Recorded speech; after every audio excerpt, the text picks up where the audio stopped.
Well, what attracted you to this project of Lake Los Angeles? Well, it was this is my third film working with Mike. We did Little Rock, Pearl Blossom Highway. So he told me about this story that he wanted to do, and I felt that it really related a lot to my upbringing. I'm an immigrant as well. I came in from Cuba, so that's what attracted me to the story. Are you Cuban yourself, but you have a different immigration experience, of course. Yeah, absolutely. But still, I came over when I was 3, and we weren't allowed to come directly into the U.S., so we had to go to Spain and then do everything there, and then come in through Spain. But yeah, I experienced the same things.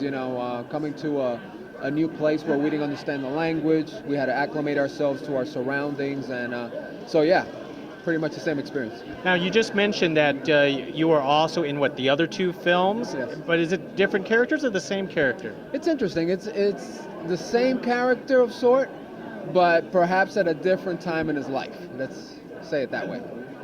Oh, okay. So it's the same character but different times, but coincidentally, it's in the same setting. But what did you think of the area of Lake Los Angeles itself as a setting?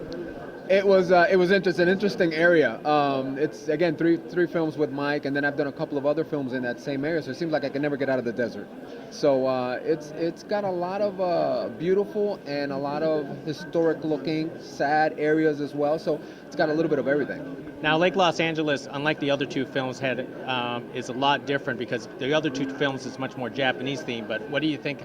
How this turned into more of a Hispanic focused movie?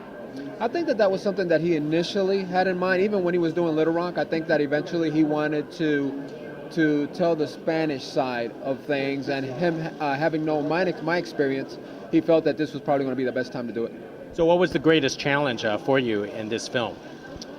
For me personally, was just getting through the days. I mean, there's a lot of scenes that reminded me of my upbringing. So it was tough to get through those days. But I knew that with his vision, the end result was just going to be beautiful. Was it great to basically do the film partially in Spanish with you? It was interesting because Mike doesn't speak any Spanish, so he has to rely on me to make sure that his message is coming across. So we'll see if how it turns out. Terrific. And just to wrap it up, do you have any upcoming projects? Is Mike bringing you into the next one again? I got something in my contract that says that anything that he does, he needs to include me in it.